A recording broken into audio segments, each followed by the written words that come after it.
दोस्तों, गौतम बुद्ध की ये कहानी है बिना नींव का मकान। बुद्ध अपने प्रवचनों में उनके शिष्यों को बहुत सी कथाएं सुनाते थे।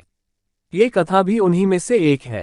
कभी किसी काल में किसी नगर में राम और श्याम नामक दो धनी व्यापारी रहते थे। वे दोनों ही अपने धन और वैभव का बड़ा प्रदर्शन करते थे। एक दिन राम अपने मित्र श्याम के घर उससे भेंट करने के लिए गया।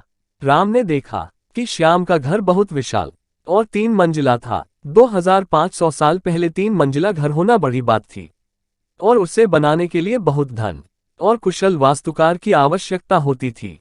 राम ने यह भी देखा कि नगर में सभी निवासी श्याम के घर को बड़े विस्मय से देखते थे और उसकी बहुत बड़ाई करते थे। अपने घर वापसी पर राम बहुत उदास था कि श्याम के घर ने सभी का ध्यान खींच लिया था। उसने उसी वास्तुकार को बुलवाया जिसने श्याम का घर बनाया था। उसने वास्तुकार से श्याम के घर जैसा ही 3 मंजिला घर बनाने को कहा।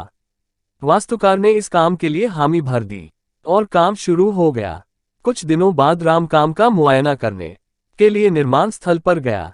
जब उसने नींव खोदे जाने के लिए मजदूरों को गहरा गड्ढा खोदते देखा तो वास्तुकार को बुलाया और पूछा कि इतना गहरा गड्ढा क्यों खोदा जा रहा है। तब वास्तुकार ने कहा, मैं आपके बताए अनुसार 3 मंजिला घर बनाने के लिए काम कर रहा हूँ। सबसे पहले मैं मजबूत नींव बनाऊंगा, फिर क्रमशः पहली मंजिल, दूसरी मंजिल और तीसरी मंजिल बनाऊंगा। तब राम बोलता है, मुझे इन सब से कोई मतलब नहीं है। तुम सीधे ही तीसरी मंजिल बनाओ और उतनी ही ऊंची बनाओ जितनी ऊंची तुमने श्याम के लिए बनाई थी। नींव की और बाकी मंजिलों की परवाह मत करो।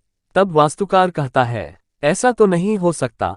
तो राम नाराज होकर उस वास्तुकार को कहता है, ठीक है, यदि तुम यह नहीं करोगे तो मैं किसी और से करवा लूंगा। उस नगर में कोई भी वास्तुकार नींव के बिना वह घर नहीं बना सकता था। फलतः वह घर कभी ना बन पाया।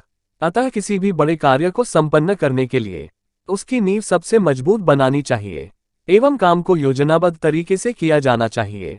दोस्तों, आपको इस कहानी से क्या सीख मिली, हमें कमेंट करके बताएं। वीडियो को लाइक कीजिए और अपने दोस्तों को शेयर कीजिए। चैनल पर नए हैं तो सब्सक्राइब कीजिए।